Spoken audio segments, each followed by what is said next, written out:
All right, now, everybody, quiet, listen to me. We're going to start a show. Now, some of you people have been with me before. You know it's going to be a tough grind, but we're going to have a show.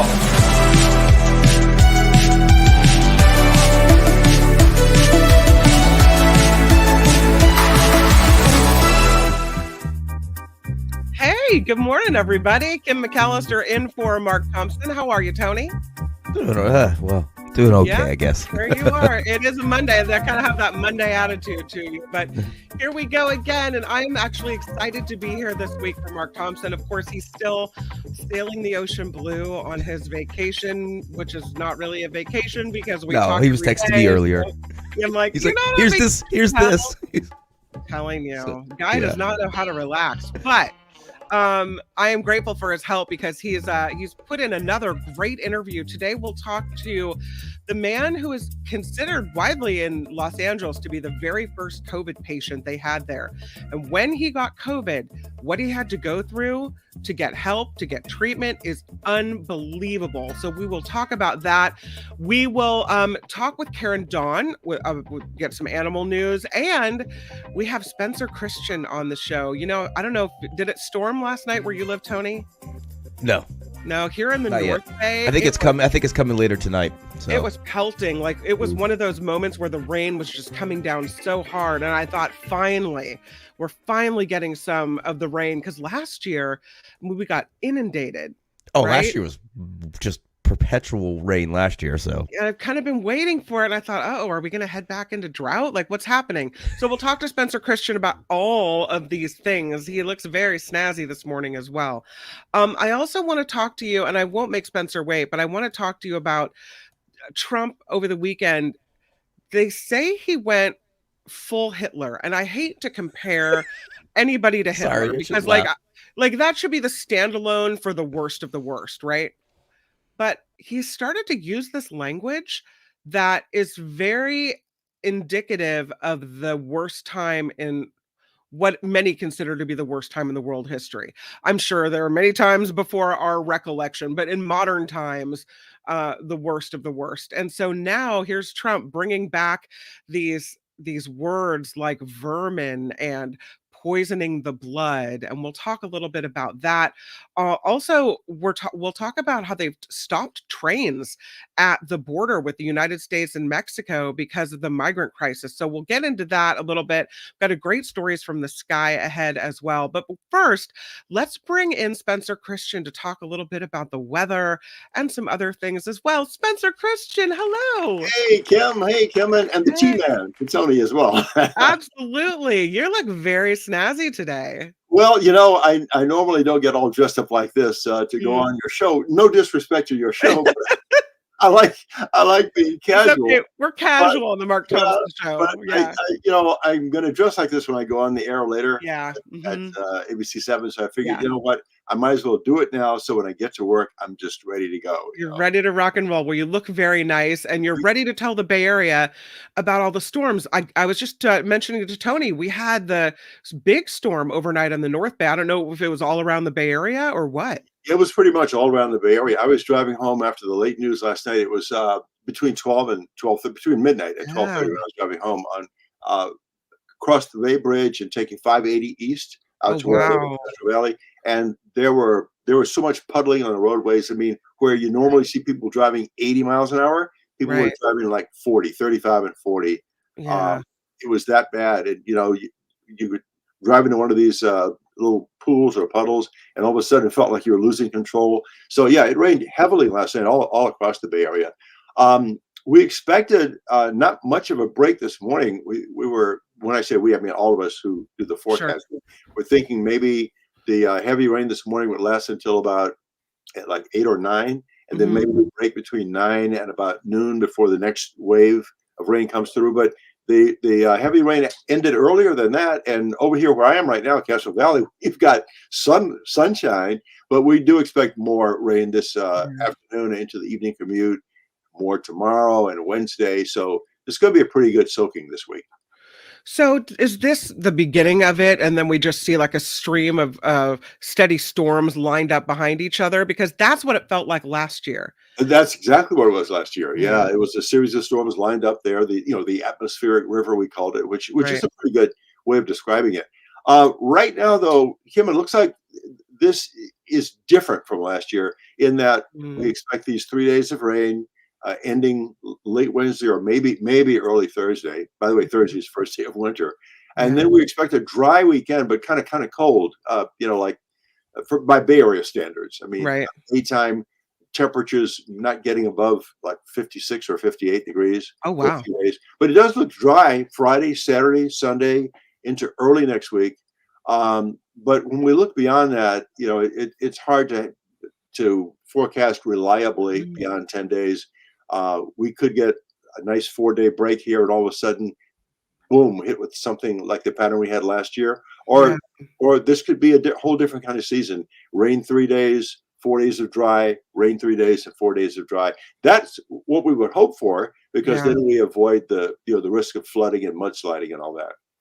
Does it seem like, because I don't know when the rains started last year or when the storm started, but it seems like, I don't know, maybe it should have been before now that we saw the rain activity, because it seems like we've been dry for longer. You're right. We did start Yeah. to get some significant rain in November of last year. Yeah. And then, as you may recall, December and January, just Right. washout time. So it did start later this year. We were pretty dry all through November, like a little sprinkle here and there, but nothing significant at all. And Oh. now all of a sudden we've got this little deluge last night, and now what's to follow this evening and tomorrow and Wednesday will be what we call beneficial rain, meaning we don't expect continuous heavy downpours, but the rainfall totals will be significant. For example, if we're projecting rainfall totals across the Bay Area for this 3 day period to rain Right. about 2.5 inches down around San Jose, which doesn't usually get that much rainfall, to about 3.5 in San Francisco, which is a lot of rain for 3 days in San Francisco, to about 4.25 inches in parts of the North Bay. So Yeah. those are pretty significant 3 day rainfall totals. If we don't get the type of winter we had last year, should we start to worry again? Because I mean, we're barely out of drought. We could Yeah. slide right back into that bad boy. Oh, easily. Yeah, you're right. Yeah. I mean, if we go 3 weeks after this week without any rain, Mhm. we could be sliding back towards a higher level of drought. Yeah. If we go a month, a full month, or not even that long, if we go 3 to 4 weeks Mhm. with no rain during any part of December, January, February, yeah, then Yeah.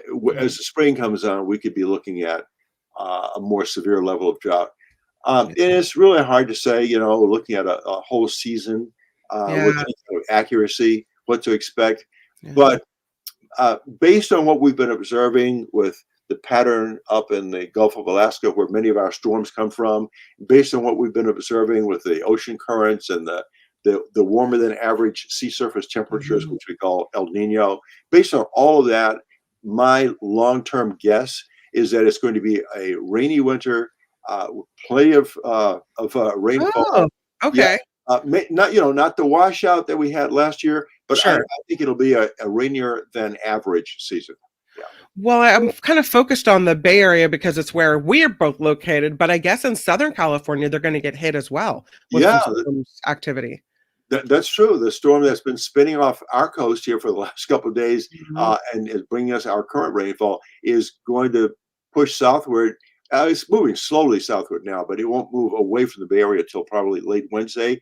And then, the LA area, well, actually from Santa Barbara down to LA and points even farther south, will probably get some pretty heavy rain from this storm.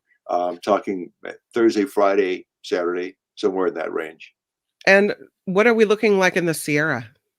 Oh, now right now this isn't exactly a cold storm, but when the rain here moves eastward, eastward out to Mhm. the Sierra, it is going to snow. Is already snowing, in fact, in some of the elevations above 7,000 feet. Okay. Uh, if we get a colder storm, though, a storm with more cold air than this one contains. And if it's not moving southward but pushing inland, that's when the Sierra will get hit hard. Sierra is probably not going to get much out of this system because there's just a few waves of rain from this storm that are going to move far enough eastward to produce some light to moderate snow in the Sierra. Sure. But if we get one of those storms that pushes inland instead of going southward like this one is doing, Okay. the Sierra will get some pretty good snowpack.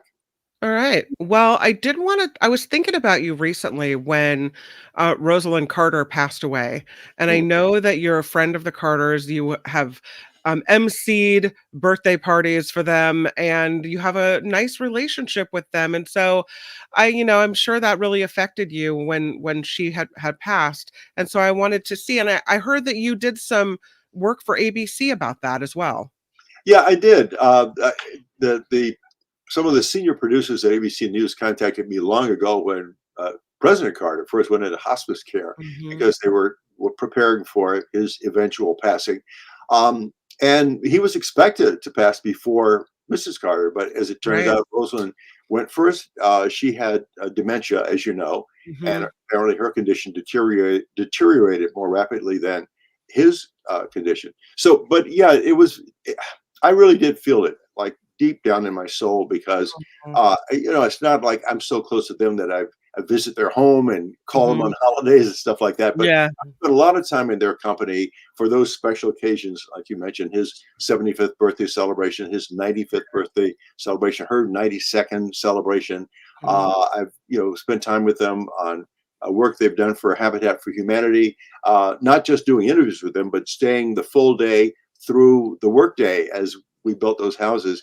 So I've spent enough time around them that I consider them people I care deeply about. So her passing really did affect me in a personal way. Sure.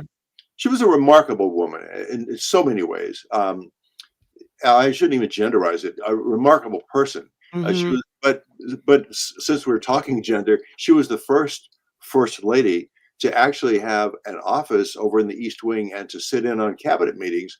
And President Carter always considered her one of his most trusted advisors. She was great with him on the campaign trail when he ran for president.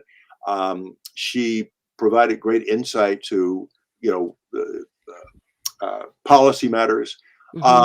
So there's a lot of talk in the news reporting about her passing, about the two of them having such a great partnership. And they did on every level. It was a partnership. They clearly loved each other deeply personally. They were like two young lovers in their 90s. They were, whenever I saw them together, they were always holding hands as they were taking a walk. As one of them would be answering a question, the other one would gaze lovingly into that one's eyes. They just really had a lifelong love affair. And you mentioned the ABC News thing. So during all the news coverage of her passing and leading up to her funeral memorial service, I was involved in the ABC News streaming platform coverage and got to do a lot of back and forth talk with Kira. Oh gosh, I forget her last name now. Swisher? What was her last name? Was it Swisher? No, not Kira Swisher, but and Terry Moran. Okay. And is it Clapper? There's another one named Clapper. Kira Clapper. Kira Clapper. Yeah, who works here locally. So they had other guests on as well, biographers and longtime political reporters. But they kept me on one day for like 3.5 hours, just sharing my memories of times with the Carters and my take on what their relationship was like, how important they were to each other, all that stuff. And I just felt so honored to be a part of that. It sort of helped me, I guess, not accept, but feel a level of comfort with her passing, because I felt that she was paid the kind of tribute she deserved. Yeah. Does that make sense? Totally makes sense. You look at them and with their, out there in their 90s building homes for people that have less than they did. And they lived in this house that he built, that Jimmy Carter built himself, this, little one-level ranch house from the, I don't know, what was it, the 50s he built it? Yeah, either late, I think he built it in 1961. I believe that was the year he built it. And so, I mean, they're very modest people, they Yeah. don't need a lot. They have enough for them, and the rest they give back. And it's so different when you look at, billionaires running for president and who else we have coming down the line here again. Or supposed billionaires. Yeah, supposed billionaires. It's just it's such a difference Oh of gosh, who there the they are. Carters are and who Voldemort is, he who shall not be named. But I just feel like it's just such a, dichotomy. Yeah, you're so right, Kim. I have had the pleasure, honor of meeting uh, and interviewing 6 presidents, Mhm. and um, Jimmy and Rosalynn Carter are the most down to earth, unassuming, unpretentious Yeah, people I've ever met in public life, in any level of public life, whether entertainment, sports, politics, whatever. right. Um, and that alone is admirable. But what's perhaps even more admirable is their lifelong commitment to serving the underserved. I mean, going way back to the 60s, when the civil rights movement was in full force, and there was all this resistance in the South, and Jimmy Carter was running for governor of Georgia in the early 70s. He was the first Southern governor to come out forcefully in favor of civil rights Yeah. and desegregation. The Carters left the old Baptist church they had attended for years and years in the early 70s because that church refused to accept Black worshipers, and they went and fought out with some other friends, and Right. formed this other church, the Maranatha Baptist Church, where Jimmy Carter taught Sunday school regularly up until he was about 97 years old. Yeah, Um, and it just shows you what kind of people they are and how they feel totally. about human rights Yeah. and human dignity. And their work with the Carter Center, beyond Habitat for Humanity and building homes, their work with the Carter Center took them into the most underprivileged pockets of poverty in the world, in Yeah. parts of Asia and Africa and Central America. Uh, their work to fight diseases and eradicate various diseases, and I mean that they were just committed to serving humanity and recognizing the dignity of all people in a powerful way. And they didn't do it for accolades, and they didn't No, do it for photo ops, and they didn't do it, because, oh, it's popular, or if we're seen building a house, if we're seen, forming our own church or supporting different races of people, then, we're going to be more popular. That's not what they were about. Absolutely not. And as a matter of fact, I can recall vividly on a couple of occasions when they were doing building houses for Habitat for Humanity. Once I finished my quick little interview, which seemed to be an annoyance to them because Mhm. they wanted to do the work, not be on camera. Yeah. Jimmy Carter said a couple of times, "You're not going to be following me around with that camera, are you?" Because he didn't want it to ever appear that they were seeking Right. publicity or yeah. They Well, were because just there to do the work and help these people who were going to move into this house that was being built. it's a hard one, because on one hand, we want to see them doing that. Like, it's important to know that that's who they were and that's what they were doing. Yeah, But on the other hand, I agree with him that if it's on camera, it takes away the why, yeah, right? It takes away some type of, the reason for being out there and doing it, even though it's important to document who they were. that's So, exactly right. And yeah. it is important. The world needs to see who they are and what they're Mhm. and the good they're doing, Mhm. so it can inspire the rest of us to make a commitment like that. But at the same time, they're smart enough people to understand how Yeah. important that is. But they were absolutely determined not to spend time on camera talking about what they were doing or have Yeah. cameras following them around. They just wanted to get the work done and move on to the next house. Well, it's one of these things where um they had such a relationship and such a love for each other, and I expect it wouldn't surprise me if he passed very soon after she did. He's already on hospice care, so that won't be a surprise, but when one goes, sometimes the other goes very quickly. Exactly. And that's Yeah, what everyone is thinking right now, yeah. wondering how long will he have the will to live now that she's not there with him? You know, many people who are closer to the Carters than I am, you know, but people who know all the family members saying that they felt that he was only able to hang on this long because he wanted to be there for her Oh, as wow. long as he could. And I'm sure you heard the stories about how as both of their conditions, health conditions, worsened or weakened, he insisted on having their beds set up so they were facing each other, and he could see her and talk to her, even though, you know, during the worst times of her dementia, she wasn't always aware of what was going on or understanding what was being said. But he wanted to look her in the eye as they were lying in their respective beds and talk to her and engage with her to the extent that it was possible. Yeah. And so, That's yeah, really it would not surprise me if he does not last long after her Yeah. passing.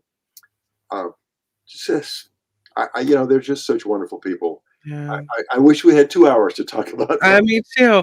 Let's talk about your holiday plans. What's Spencer Christian doing for the holiday? Well, you know, most of my family's back east. My son and his wife live here in the Bay Area, but they don't have children. So I get to see my son Jason regularly. But my daughter and her family live in the greater Boston area. But she has delivered for me 2 wonderful grandsons who are 8 Just for you, she did. Yes. Yeah. And so I'm going to be out there with them for Christmas. Now, my wife, Lynn, is born and raised here in Castro Valley, and she's a Bay Area native, and all of her family is here. She's got 3 kids and 4 grandchildren, and they all live right here. So Lynn and I paid a visit to my grandsons and my daughter and my son-in-law about 2 weeks ago. We spent a couple of days with them, like a pre-Christmas visit.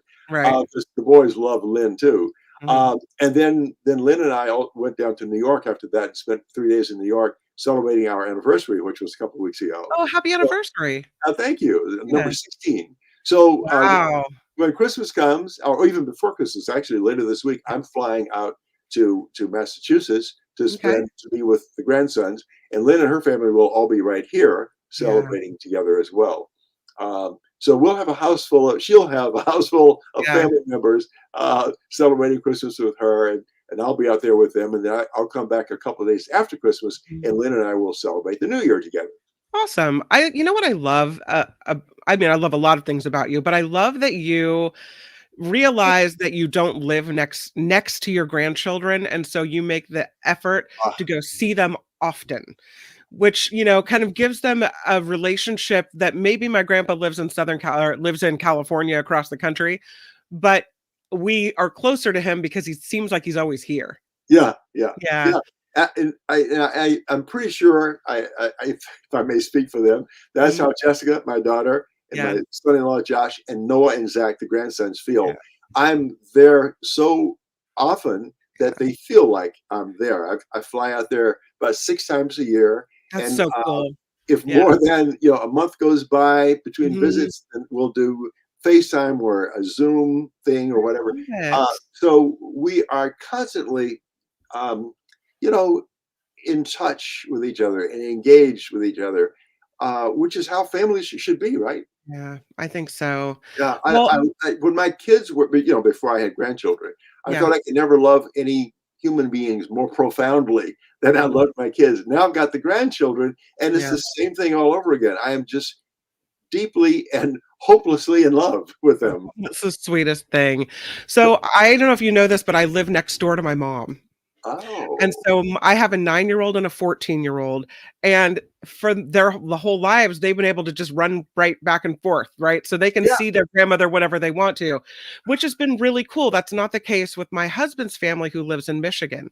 So it's been a little bit more challenging, but I love that you do this with all these visits every year. It's really cool.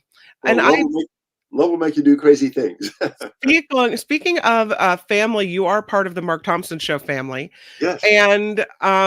And so we do need to visit more often because it's been a while since, we need to have you on more often than it rains. Oh, I love it. Really?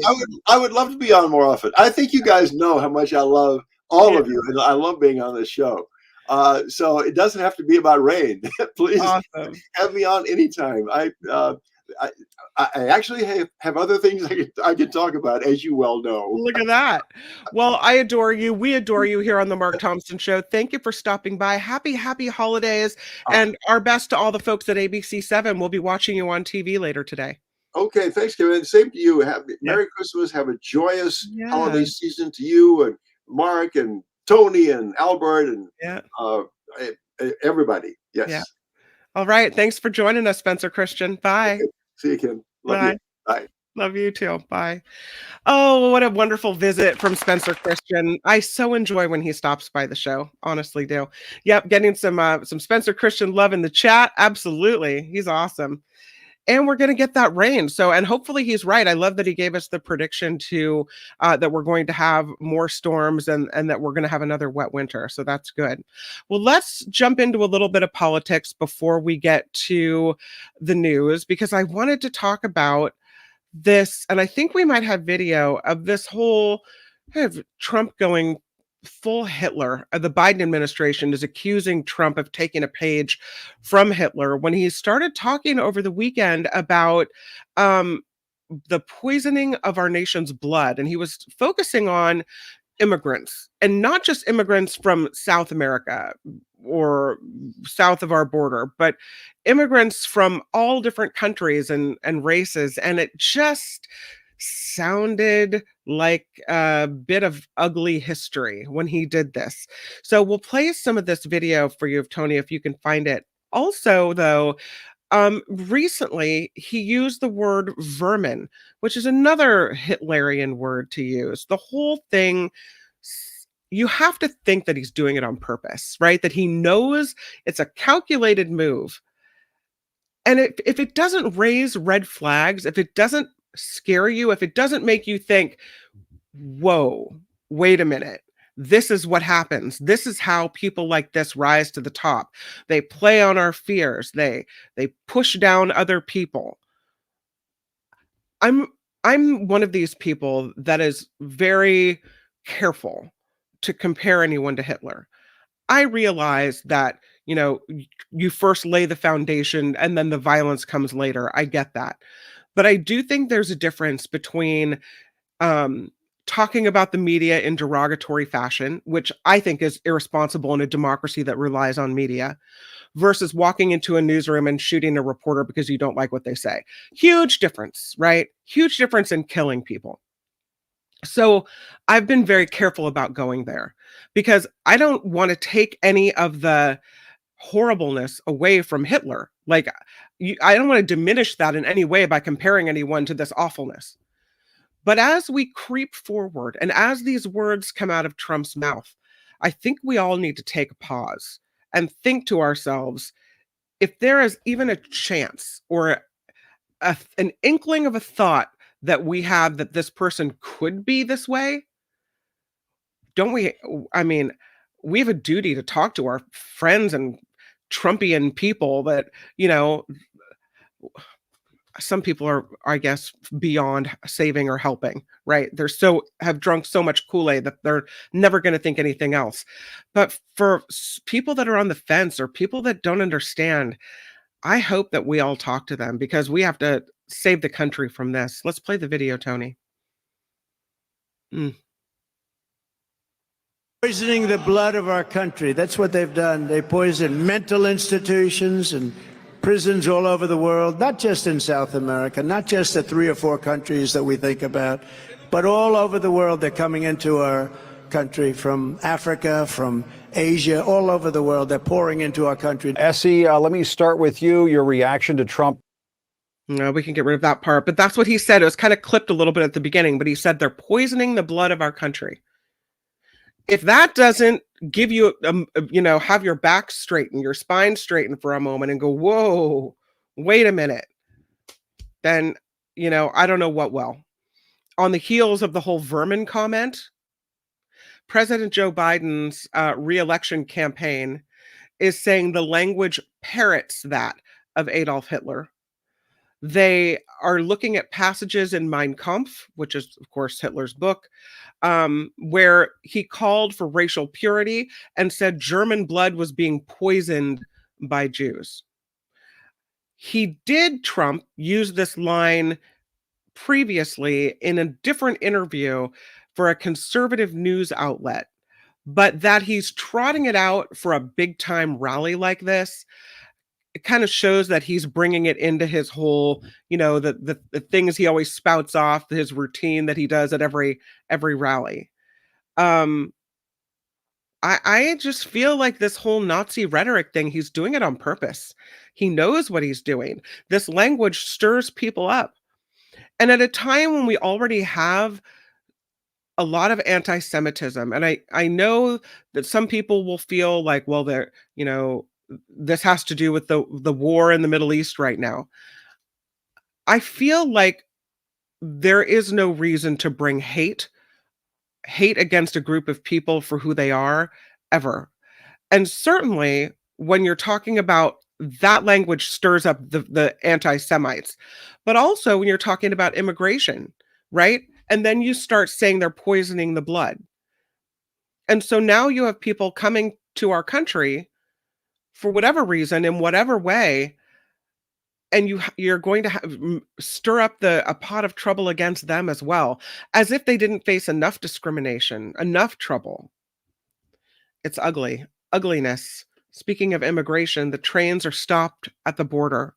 There is such a crisis of migrants trying to come in that the international railway bridges in El Paso and Eagle Pass have been stopped by U.S. borders and Customs and Border Protection. They have taken in about 3,000 migrants in Del Rio, Texas, and 1,300 migrants in El Paso, and that was just Sunday. And they say it's straining federal resources. They've closed the ports of entry, the Biden administration, for both vehicle and pedestrian crossings in both of these places, also in San Ysidro in the Southern California area. Within the first 14 days of December, more than 37,000 migrants were apprehended in the Tucson Border Patrol sector alone.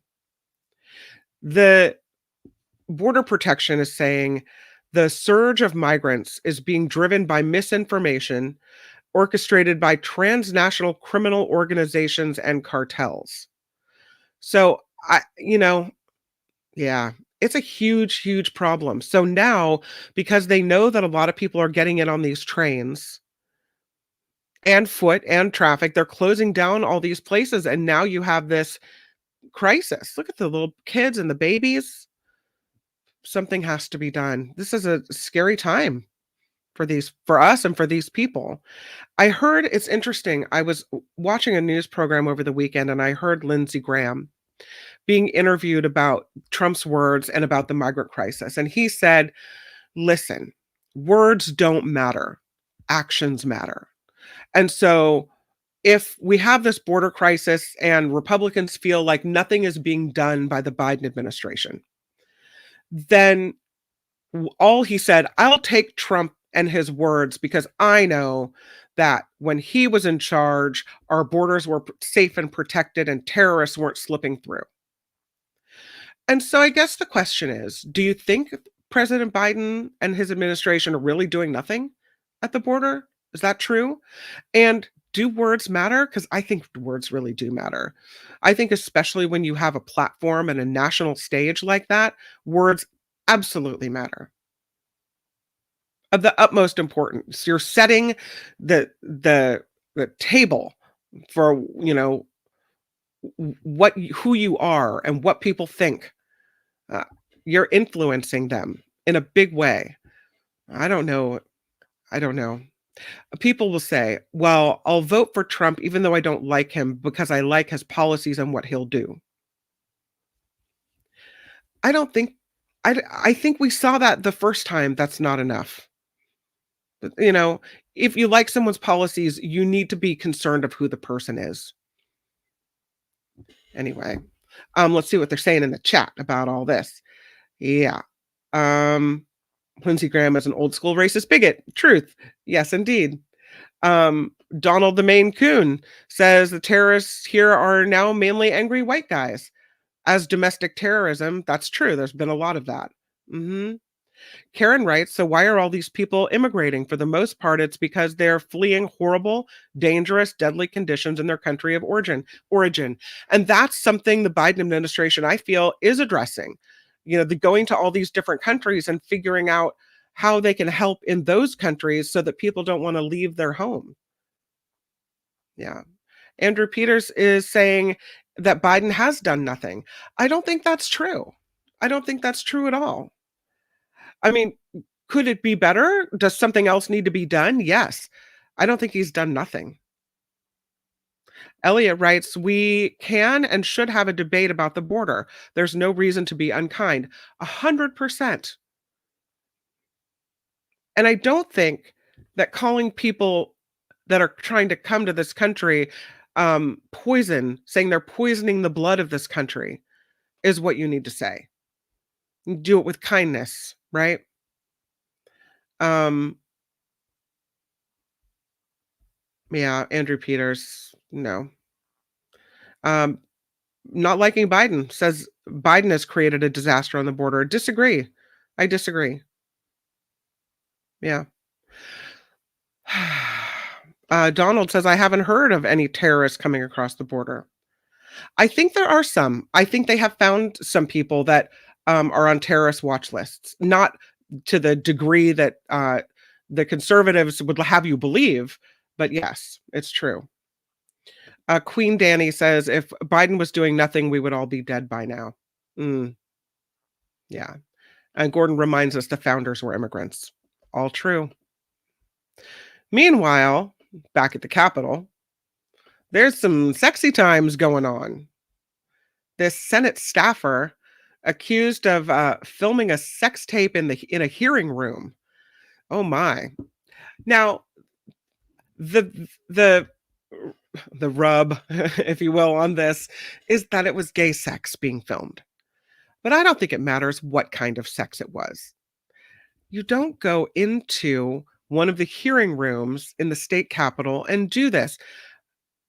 This Senate staffer who apparently had the sex in the Capitol is no longer employed. He was a Senate staffer, ties to the Bay Area, Cal grad. It was a Senate hearing room that he and a male friend were in. Senate room Hart 216, the Judiciary Room. There's video of this being publicized all over the place. It was put on to this private group for gay men in politics, and then someone leaked it. So this man, Aiden, is no longer employed by the U.S. Senate, they say. And they're calling it a personnel matter, so they don't have any other comment. But he isn't, as they say, taking it lying down. No. He says, this has been a difficult time for me, as I have been attacked for who I love to pursue a political agenda. This is what he wrote on LinkedIn. While many of my actions in the past have shown poor judgment, I love my job and would never disrespect my workplace. If you weren't disrespecting your workplace, then you wouldn't be having sex. And again, any kind of sex in the workplace. Any attempts to characterize my actions otherwise are fabricated, and I will be exploring what legal options are available to me in these matters. So let's just get this straight.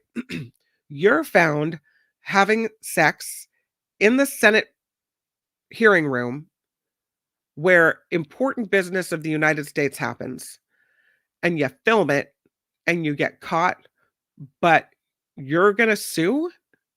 Huh. That's an interesting move. Don't like that. But okay. Yeah. Did you see the thing on the screen? Of all people, George Santos replied to it. Yeah, George Santos, who's the pillar of moral character, says having sex in a United States government building and filming it is the reason you got heat. You being gay and having gay sex, nobody gives a rat's ass. No one is perusing a political agenda, he meant pursuing. We are just disgusted about your vile behavior as a staffer to the United States. Wow. I mean, when George Santos comes out against you, I don't know. Oh, man. Yeah. I mean, I don't think there's really any defense. Speaking of no defense, this case out of Florida, this is hypocrisy supreme, where this school board member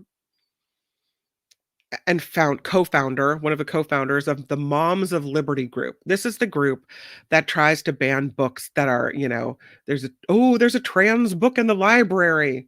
Our kids are going to see it. Our kids are going to think it's okay to be called they, them, whatever. Or there's a gay teacher, whatever. This woman is anti-LGBTQ plus. Well, it turns out that she admitted to police that she and her husband have been having an ongoing, years-long relationship with this other woman. They like to have threesomes. Hey, you know what? More power to you. Love it. Do what you got to do. Spice up your marriage in whatever way you see fit, as long as you're not hurting anyone else. The problem is, I guess she didn't show up for one of their rendezvous meetings. And the husband allegedly sexually assaulted this other woman, the third party, the wheel in this party. So now there's a criminal investigation underway. And it was during the criminal investigation that this woman admitted that indeed she'd been having this affair with this woman. So let's get this straight. She's having basically same sex, right? Sex with this woman. And then she's turning around and she's going to the school board meeting and she's blasting people that have same-sex relationships. Does anybody see a problem with this? So you're against gay sex. You're against women sleeping with women, men sleeping with men, and then you turn around and you sleep with a woman. Again, not that there's anything wrong with that. The woman is giving consent, which in this case, there's a question of whether, this happened when the husband was alone with her. But how can you be such an incredible hypocrite to come out then and admit that you're doing this, and then with your other hand, slap down all the people who are out and proudly doing it? I don't understand. The woman is, their last name is Ziegler. The woman is on the school board. The husband is the leader of the Republican Party for the state of Florida. So these are very well-known people in the conservative circles in this area. And again, it's not that they're having a threesome. It's not that they're doing this in their marriage. I honestly believe that's their business. That's something that should stay with them. And that is the reason that she says she shouldn't have to step down from the school board. My thinking is, though, it was private until you made it public, until you started pointing at other people and judging them for their sexuality or their gender, things that were their business. That's when you brought it into the fold. That's when you made it relevant. So hypocrisy reigns supreme in Florida and elsewhere, apparently. Let's do a little bit of news. What do you think, Tony? Is it too early for news? If you're ready for it, let's do it. I'm ready for it. Let's make it happen. All right. The Mark Thompson Show. That's the right one. That's all right. We'll get the right one. There it is.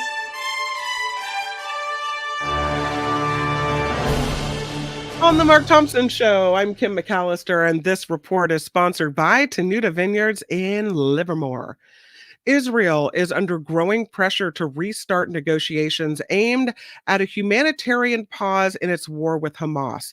Defense Secretary Lloyd Austin is visiting Tel Aviv today to underscore the U.S. commitment to Israel and the need to protect civilians from harm in the Gaza Strip. Meanwhile, CIA Director William Burns is meeting with Qatari and Israeli officials in Poland in an effort to set the stage for talks. President Biden's approval rating is falling to a new low. A Monmouth University poll released today shows just 34% of Americans approve of President Biden's performance in the White House. That compared to 61% who disapprove. The president received particularly poor marks for his handling of immigration and inflation. This comes as the president's approval rating has been lingering below 40% for months, with the 2024 election less than 11 months away. Pope Francis is clearing the way for same-sex couples to receive blessings under certain conditions. The Vatican announced the landmark decision on Monday, saying priests can give the blessings if they are not given as part of the regular church rituals. The Pope first opened the door to the possibility of blessings for same-sex couples back in October. The House in Ohio, a state house, is taking a step toward adopting daylight savings time permanently. The resolution now in the Ohio Senate's General Government Committee for consideration urges the U.S. Congress to pass the Sunshine Protection Act, which would see daylight saving time being permanently observed throughout the entire United States. Lawmakers say the time change in the fall leads to mental health issues like depression, an increase in automobile accidents, even an increase in crime. Apple will be stopping its sale of its Series 9 and Ultra 2 watch. The patents disputes over the device's blood oxygen monitor will be keeping the watch off the shelves starting December 21st. The U.S. International Trade Commission recently ruled the tech giant had illegally incorporated the blood oxygen technology from medical tech company Masimo. Apple stock has taken a hit today after that announcement. Lastly, a new grandmother is being hailed as a hero after delivering her daughter's baby at a busy intersection near Los Angeles. A very pregnant Rosie Rodriguez and her husband Miguel were being driven by her parents to down the 5 freeway from their home to an area hospital. But that's when Rosie said, the baby isn't waiting and we're not going to get to the hospital. So Rosie's father got off the freeway, pulled over near Slauson Avenue and Telegraph Road in the city of Commerce. Rosie's mother was in the back seat with her and was the first to welcome little Eslyn Saul Rodriguez into the world. Paramedics arrived shortly thereafter, and the newborn girl is reportedly in good condition. This report is sponsored by Tenuta Vineyards in Livermore. They have 48 varietals out at the winery, 14 reds, 14 whites, including the Why Are You Yelling Mark Thompson Red, which I am a big fan of. You can go out to the winery. It is an amazing time out at Tenuta. And I think maybe for one more weekend, you can have your picture taken with Santa from 1 to 3. But call and ask because you get the discount if you're ordering any wine, even if you're out at the winery. Check in with Rich out at Tenuta Vineyards. You can call them at 925. Yes, it is. 699-4576. That's 925-699-4576. You have to say the phrase that pays, though, and you have to say it with gusto. Smash it with your iron rod. And if you say that, then you'll get your exclusive Mark Thompson Show 10% off. Happy holidays to everybody out at Tenuta Vineyards. They are the friendliest, kindest people, and we hope to have them as a sponsor into the new year as well. It's easy when you love the product and you believe in the people as well. So that is Tenuta Vineyards, and thank you to them for sponsoring and to you for supporting them as well. I'm Kim McAllister. This is The Mark Thompson Show. The Mark Thompson Show. It was great. I loved it. How would you handle this? We could try ignoring it, sir. Morning. You cannot say you love your country. Where are my weed smokers at? Stay at home and get baked.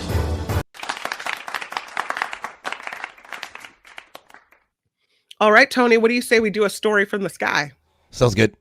Let's do it. We have clearance, Clarence. Roger, Roger. What's our vector, Victor? Enough is enough! I have had it with these monkey-fighting snakes on this Monday to Friday plane! Everybody strap in! Welcome to 2023, the year of the in-flight meltdown. That is now what it is being called. Experts are saying it's only going to get worse. Yeah. They say if you add a lot of noise, bad smells, lack of personal space, and hunger, you have the perfect storm for triggered people. This has really been a doozy of a year for this type of thing. It's been blamed on the pandemic, people forgetting how to act in public. Honestly, I don't even know about people anymore. One of the biggest ones was this Halloween costume meltdown. Um, this woman who was stormed off an American Airlines plane, that she said this man wasn't real. This man wasn't real. Remember this one? And I guess it sparked a Halloween costume where people were actually dressing up like her. The woman later said she was so ashamed of her angry outburst. I'm telling you, I'm getting the fuck off, and there's a reason why I'm getting the fuck off. And Yeah, a lot of F words dropping there. She says she was so angry and so ashamed of that outburst that she feared leaving her house for weeks. And she said it was the worst moment of her life. Right now, yeah. But this is the, I'm telling you, I mean, you could watch it forever because it's like, whoa, you're freaking out. She's freaking out over nothing. So psychologists are saying in-flight outbursts are becoming more and more common because of a variety of factors, including worsening cabin conditions, leftover pandemic stressors, the normalization of aggressive behavior, who do we have to thank for that one, against service workers and fellow passengers as well.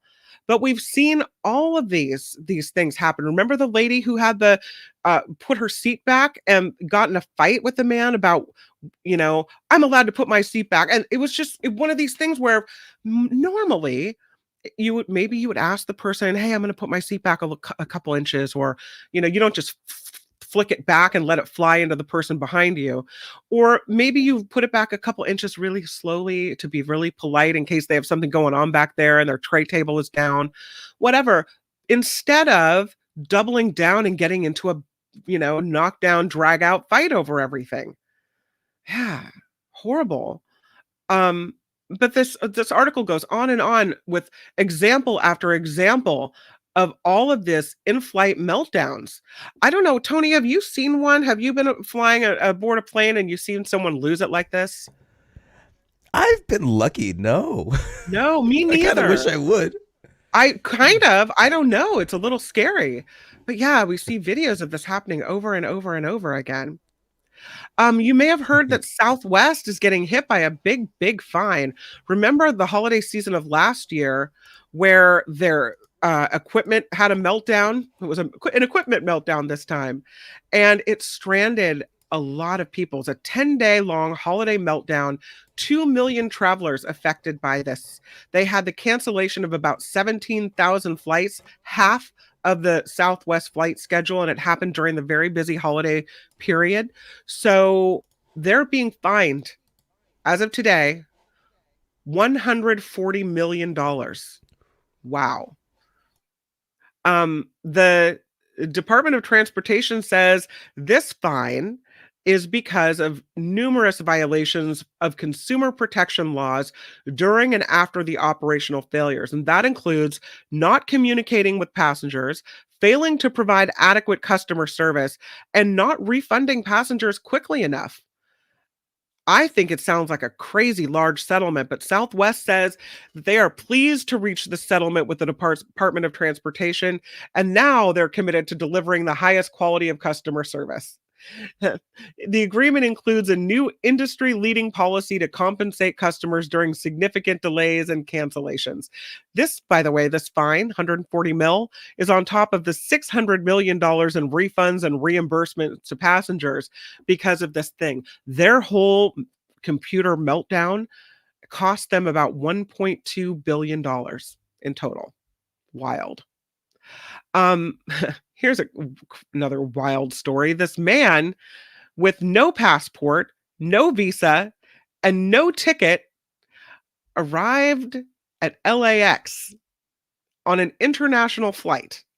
This is a Russian man who flew from Europe to LAX without a passport or a visa or a plane ticket last month, and officials have no idea how he managed to do it. His name is Sergei Ochagava, and he is now facing charges of being a stowaway on an aircraft related to a flight in early November. He apparently, though, wasn't a stowaway in the traditional sense. He wasn't hiding in the coat closet in the back. Oh, no. He interacted with the flight crew. He ate 2 meals on the plane. He was talking to other passengers on the flight. At one point, he attempted to eat the chocolate that belonged to members of the cabin crew. The affidavit says that most of the crew noticed him on the plane. They say he was sitting in a few different seats, but nothing else seemed amiss. Despite the fact that he was very, very visible on this plane, this man who works as an economist had apparently evaded security in Denmark, which is where the flight departed. He was not on the flight's manifest. He was not on the passenger list of any other international flight. So it's not like he just got on the wrong plane. His iPhone had a picture of the flight board at the Copenhagen airport and screen grabs from the maps showing a hostel in Germany and street maps from an unknown foreign city. He did have some ID. He had a Russian ID card in his bag and an Israeli ID card as well, and a partial photograph of a passport. But how he managed to get on a flight bound to the US, who knows? He tried to pass an exam at US Customs and Border Protection at the airport, and that is when he gets caught. At first, he tells the agents he left his passport on the plane, but they couldn't find any documents. Then he's not in the Customs and Border Patrol system at all. That is something they say they've never encountered before. He didn't even remember how he got to Denmark in the first place or what he was doing there. He said he just hadn't slept for 3 days and didn't understand what was going on. Very confusing, but also very troubling how this was allowed to happen. I don't know. I don't know if hopefully you've heard this. If you have a ticket, you're flying for the holiday season, people are being encouraged this year to download your driver's license on a new app so that everything is smoother through the checkout lines and through traveling. All you have to do instead of rifling through your belongings is grab your phone and bring up your app, and then your driver's license is right there.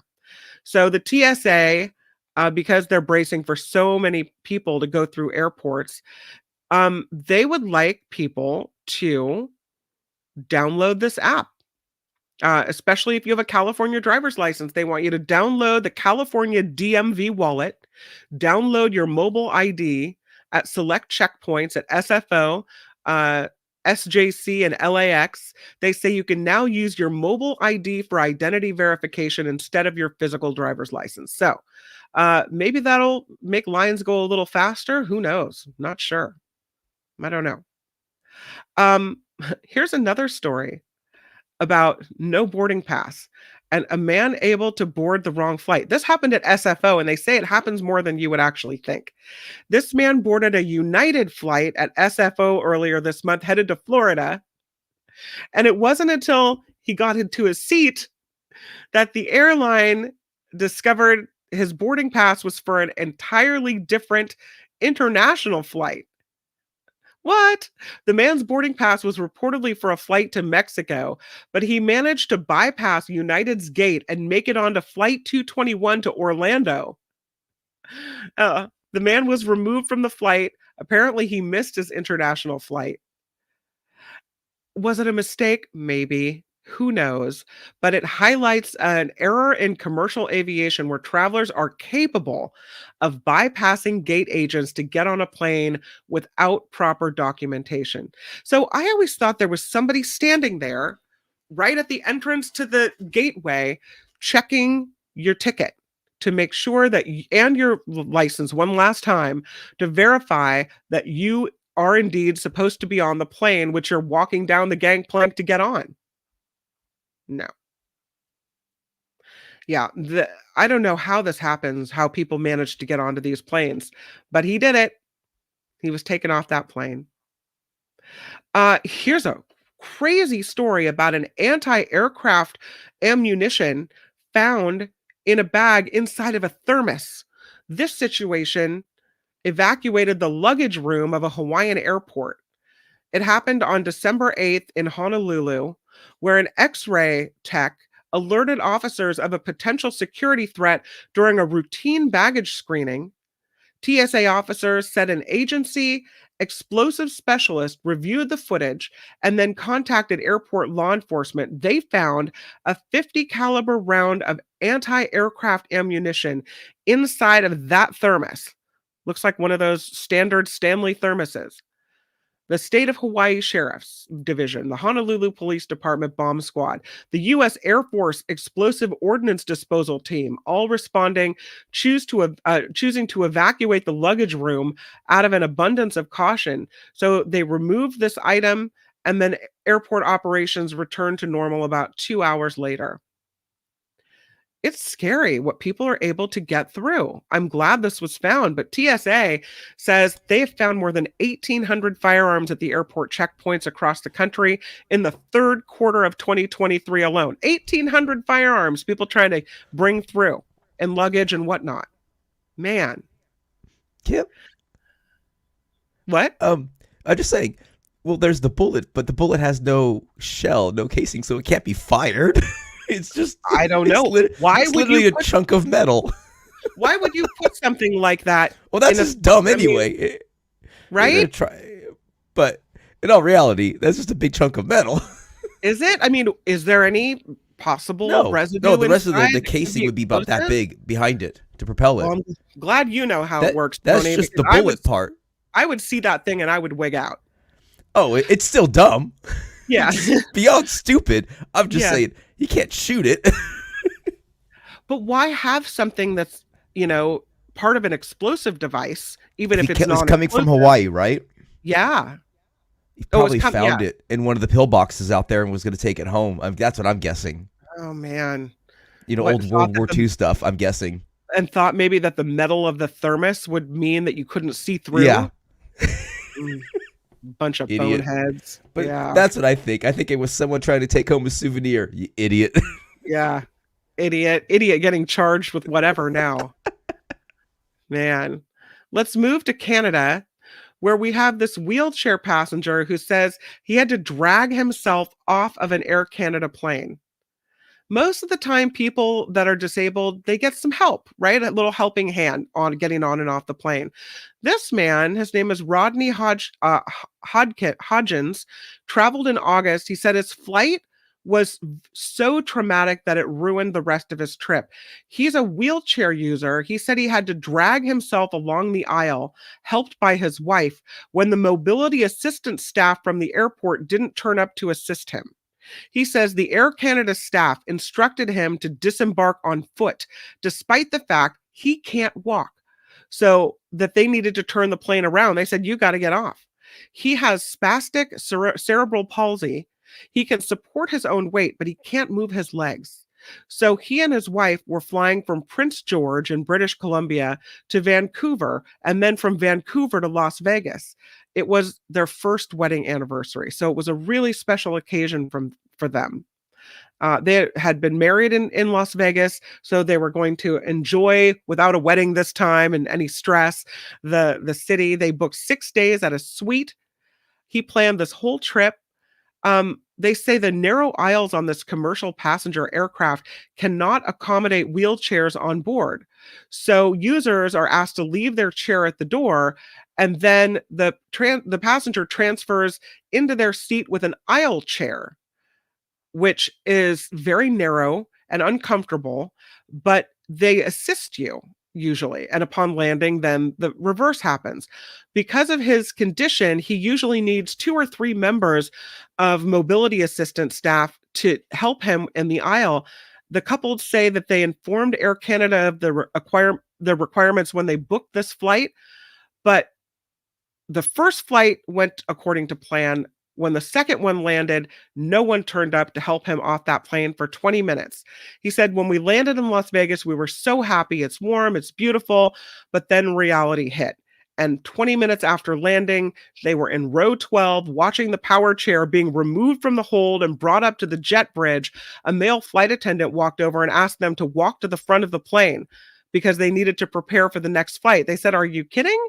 because everyone was in such a good mood. He was the flight attendant. He was there the whole flight. He saw, the wife says, he saw my husband brought on the flight in the aisle chair. So we thought it was absurd, but he wasn't joking. He said, listen, we have to turn this plane around. We have another flight. You've got to get off. So we started panicking, saying, what do you mean we have to get off? We can't, his wheelchair's out on the jetway. How are we going to do that? And the flight attendant continued to insist. They said he cannot walk. One person arrived from the mobility assistance team to help with the aisle chair, but apparently he needed more assistance than that. He somehow had to crawl. It was embarrassing for them. Anyway, they're now seeking a resolution to this whole matter, change at Air Canada, big problem. And that's really awful to treat people in this way. Okay, we have a really, really interesting interview to bring to you now. Mark Thompson spoke with Greg Garfield. He is known as COVID Patient Zero in Southern California. What he went through when he contracted COVID in Italy and then came home and realized he was sick is incredible. And we're lucky that we were able to talk to him at all because he almost lost his life. So let's see it right now, Tony, as we get to this great interview with Greg Garfield here on The Mark Thompson Show.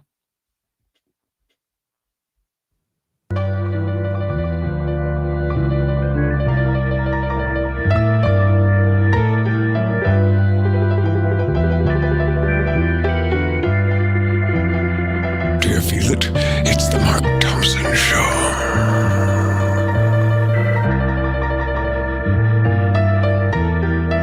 Who's Mark Thompson?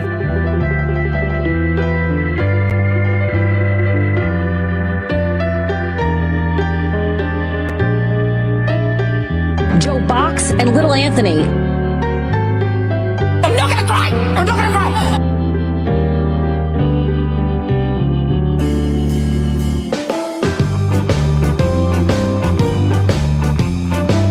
Someone did this to spoil our Christmas. Seriously, what the did you really just do that? It's all there, black and white, clear as crystal.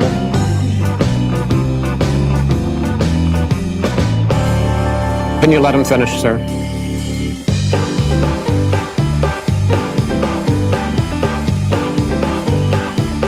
Feel it in your soul. The Mark Thompson Show. There's a reason that this place is fun. Put up your pants, my man! Pull up those pants! I am excited. I have promised this conversation to you for a while now. Ever since meeting this guy, the drama, the intensity, and the uplifting nature of this guy's story is something that I couldn't wait to share with the audience. His name is Greg Garfield. He's known as Patient Zero because he's Patient Zero in California for COVID-19. But the fact that he's Patient Zero, the fact that he contracted COVID, only begins to tell the dramatic, riveting, and frankly, life and death story of Greg Garfield. I want to bring him on with his other half as well, AJ, who is a key part of the story as well. Greg Garfield and AJ, everybody. Hi, guys.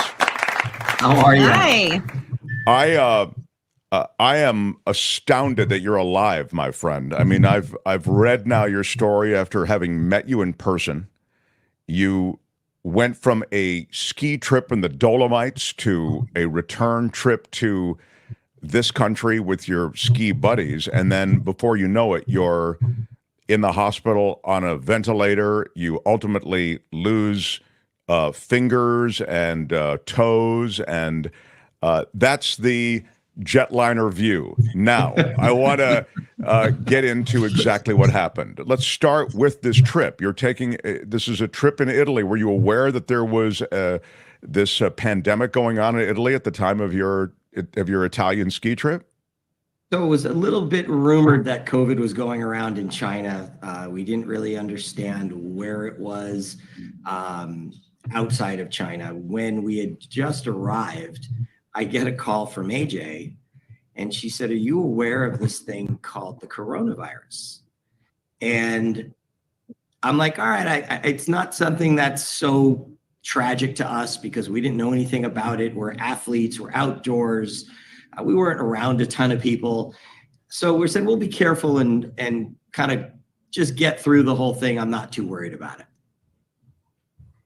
So again, yeah, you're an expert skier, so you're up there in, expert ski country, and as I understand it, meaning that you're not like waiting on lift lines quite as much as everybody else.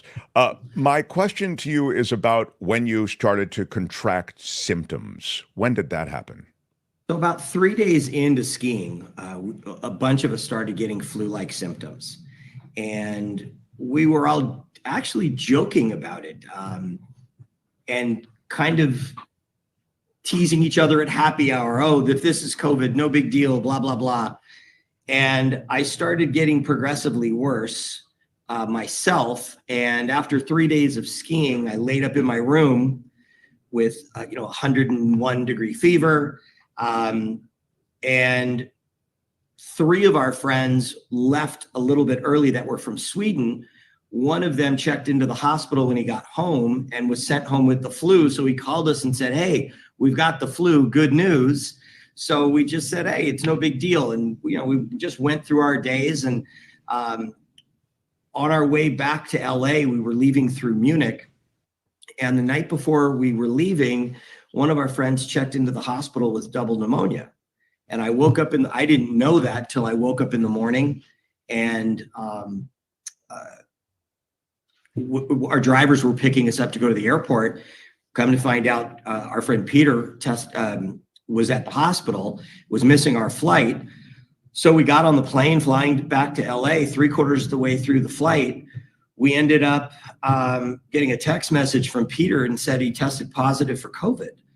So it was a little bit of a scare, to say the least. We really didn't know and understand what this all was. I get off the plane. I call AJ. We weren't living together at the time. We were only together for 18 months. And said, "Don't come to the house because I'm going to go home and quarantine myself." I called my doctor. He called the CDC, who ended up sending a hazmat team to my house, picked me up, drove me to their office in Pacoima, tested me. At that particular time, nobody knew what these tests were. And now, we know that it's a nose swab and what have you, but this was the most hardcore nose swab I've ever experienced. I was just about to say, when the CDC comes to your house and takes you, I'm guessing that's the worst test you can have. It was absolutely. And what they did was, when I got to the room, it was like a trailer. And when you went into that trailer, they put me in an inflow room that was a box. And I had no idea what to expect with this. I'm like, oh my gosh. And they're coming in full hazmat gear. And I'm like, this is serious. So they tested me 24 hours later. Obviously, I tested positive. And but let me just check in on your symptoms at this point. You're still running about 101 fever or something like that, or are things getting much worse? Okay. It's getting a little worse. Brain fog was kicking in. AJ was texting me, and I was answering with one-word answers, and I wasn't picking up the phone because I had no energy. And she got in my grill about, like, "Hey, look, if I'm your person, you communicate with me." And I felt awful. I mean, it was probably the worst feeling I've ever felt in my life, being sick. And I'm never sick. I have something called a hyperimmune system, where it's the best of the best. Whenever I would get sick, 24 to 48 hours later, I was always better. And I just wasn't shaking this thing. And so at that point, there must be was there a precipitous decline where did you fall off a ledge in terms of, it sounds to me like you're slowly being diminished by this illness, but how did you end up in the hospital? Because once you end the hospital, things really get intense. Yeah. I was on the phone with one of my good buddies, and he was asking me questions like, who picked you up? Who took you and where did they test you? And I just didn't remember. And he said, Greg, you're pretty messed up. You're that guy that has details. And if you're not remembering this stuff, you got to go to the hospital. And I was pushing back. And he got a mutual friend of ours that's a retired physician on the phone. And he ended up literally pushing me to the point of like committing to going to the hospital within 24 hours. And again, worldwide at this point, it's just begun. The wave has begun here in this country. Italy, was in really bad shape. You had people in Italy, stacking up in hallways and hospitals. In this country, it was just beginning. Is that sort of where we were? Yeah, there was nobody in the hospitals at this point. So when my friend John called all the hospitals, I guess that's why they call you patient zero. Come to think of it, sorry about that. Yeah. All right, go ahead. So once my friend was calling all the hospitals, and he's very connected with the hospitals. He worked with Cedars, he worked with UCLA. He's very prominent in the medical space. There was nobody that would take a COVID patient. They said, we're not ready yet. Why don't you send him to the emergency room? Well, if you send me to the emergency room, I'm COVID positive. That's for sure. And it's going to infect everybody. So it wasn't an option for us. And St. Joe's Hospital in Burbank was the only hospital at that particular time that actually was ready with an inflow room to accept me as one of the patients. And that I said to him, just do me a favor and hold off until the morning. And if I feel that bad, I'll call you and we'll pull the trigger. Well, subsequently, I had my dog Bear, who is a 90-pound, half lab, half Newfoundland, and she's a rescue, and she was crate trained. So I was calling around to see if anybody would take care of Bear. And at that particular time, they had some concept of it lives on surfaces and it may live on dog fur and all this kind of stuff. And nobody would come to my house and take care of the dog. We called animal control. We called our vet. We called our dog trainer. I called my housekeeper. Nobody would take the responsibility of coming into the house because she was exposed to me. So that morning, I just couldn't breathe. This is 5:30 in the morning. I called John and said, let's pull the trigger. I got to do this. And they sent the fire department here in hazmat gear. Wow. I was on the phone with John and handed my phone to the fire department because I had no concept of what was going on. And they brought me in the ambulance, and I took a picture of my feet inside the doors of the ambulance and sent it to AJ and said, at 5:30 in the morning, I'm on my way to the hospital. Well, she's asleep. So when she wakes up, she's going to see this. And I get to the hospital. I then I wouldn't let anybody touch me until they got the dog taken care of. And all the nurses, guys, girls, everyone wanted to come to the house, and the administration wouldn't let them for liability reasons. So AJ wakes up, finds out what's going on with me. She was actually happy because I was with people that could take care of me in the hospital. And she was not going to let Bear die because she's locked in a crate. Now it's 5-6 hours later or something like that. And she's like, okay, I'm going to do this. And I have to stop. This is such a small point, but wasn't AJ the default person for the dog anyway? I don't understand why that was an issue. Like, who's going to take care of the dog? Why doesn't just AJ take care of the dog? Well, no, because at the time we were living together. So she was my girlfriend at the time, and sure. And the dog has to remain in the house. It's such a small detail. I don't mean to obsess about it. No, it sounds so silly, but because of everybody thinking that his house would be fully contaminated because he was here for 3 days. I see. And of everything, course. at the time we figured you can't even touch things. That's why we were all cleaning our groceries. That's right. You're absolutely right. Everything was like radioactive. That's a good point. Exactly. So, to get anybody to come into the house was apparently a huge risk because none of us really knew what we were signing up for. So, and Bear happened to be a crated dog. So by the time the day had gone by, Greg found out he wasn't going home. and he was going to stay in the hospital. He was like, well, someone has to get my dog because she's like my child and she's going to die if nobody goes in there. Oh. So that was sort of the reason for Thank you. Thank you for contextualizing that. It's so funny that we lived through it and have, in my case, forgotten how crazy that time was. You're absolutely right. It was viewed as like a crime scene almost. Don't go in. You know, if you touch anything, breathe anything, whatever, you could get this horrible illness. Let me just add real quick, Mark, that first of all, we were just calling around to see what it would take to get the house sterilized or the house cleaned because he had left.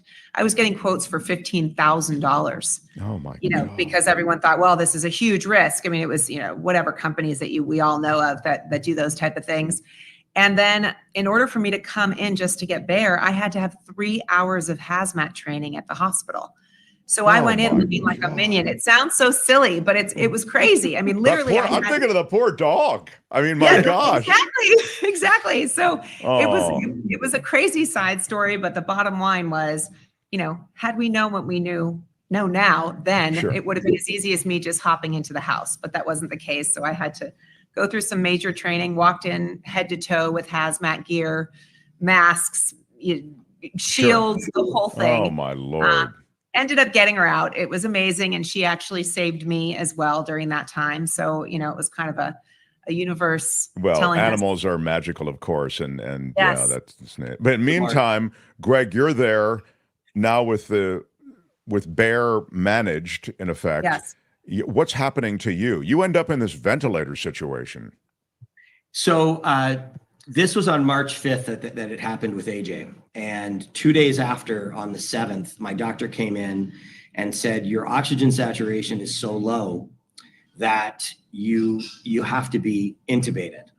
I had no idea what that meant. Like none of us did. And I even called my doctor friends. I'm like, what is this thing? And they said, look, your oxygen sat is so low that you're not going to survive unless you do this. So what ended up happening was I called AJ and said, look, I'm going to be offline for a couple days.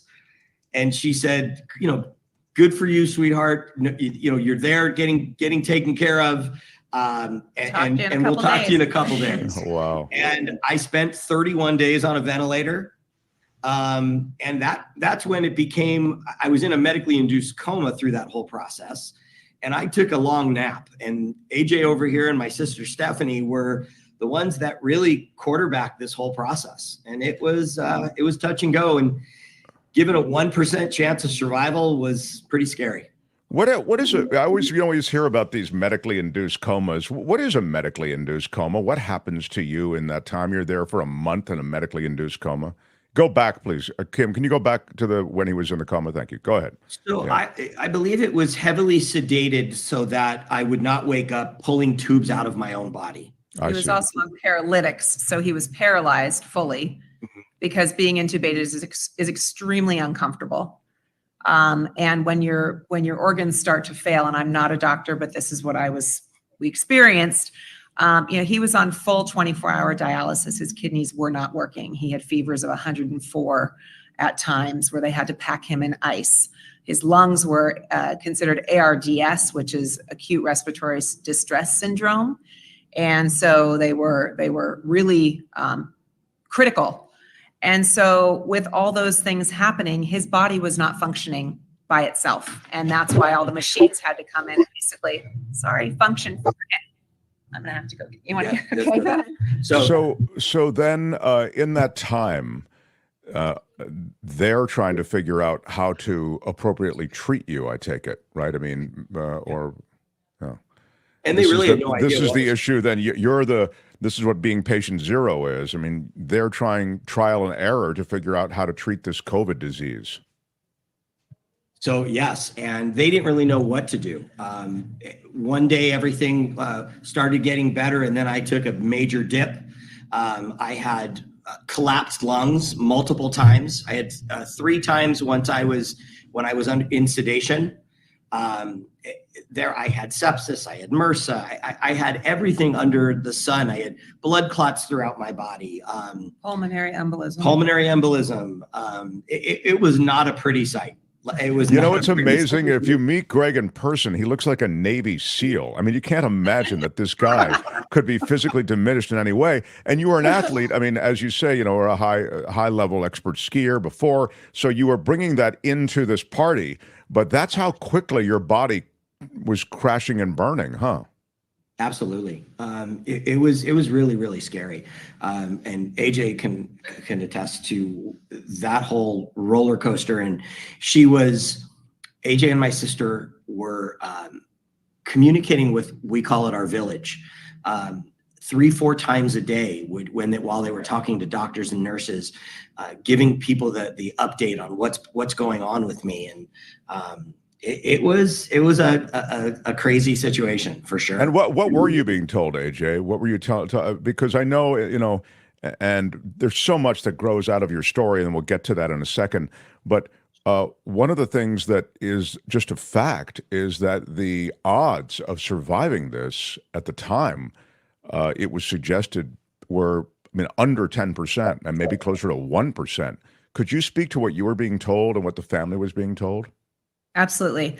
Well, to start, in this case, I would say that ignorance was bliss, because we didn't know at the time that he had a 1% chance of survival. I really didn't even know at the time that being on a ventilator meant that your chances of survival were decreasing exponentially every additional day you were on it. I think it's something like after you're on a ventilator for something like 7 days, it just, your chances of survival decrease incredibly. But so with COVID at the time, number one, the doctors really didn't know what they were dealing with. So they were sort of speculating, and they were sort of saying, hey guys, this is what we think is happening right now.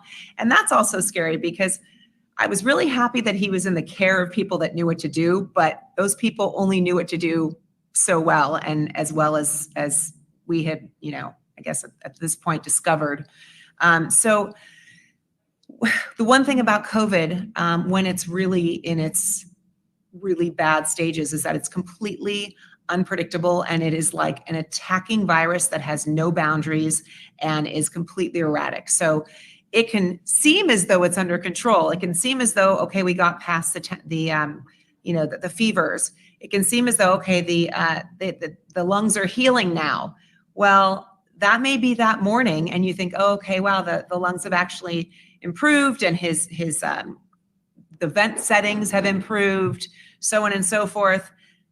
At noon, I could get a call from the doctors and nurses saying, okay, guys, it's completely turned around. We've needed to rely on the vent that much more than we did this morning. He's got a fever again. It was like you'd get good news, and then suddenly you would get bad news. And it was the biggest roller coaster. So what we would do is, after we spoke to the doctors, we would communicate out via text to all of our friends and say, this is the news from this morning. So everyone would be like on a high, or the dead opposite, a low. And by 12 or 1 o'clock, the news was not the same as the morning. And if it was, hopefully if the news was good, then it was, you know, great that we lasted 4 hours with having some decent news that kept people positive. It was constant. It was constant, and it was unpredictable. And the only thing I can say is that we relied so much on our village and our friends to keep positive and to stay, you know, to stay in the mindset that there was no other option than Greg surviving. And it sounds crazy and silly, but when an energy is kept high and people believe, and there's hope, you have to create hope. It worked over time. Well, definitely. I mean, you can't deny the support of a community during that time. Yeah. I mean, that's crucial. Truly. But really, Greg is just there, and, you know, in this induced coma. So at some point you must have turned the corner. When did that happen during that month you were in that state? It was about day 20 that, well, actually, this is an interesting story. We were called in for a family meeting.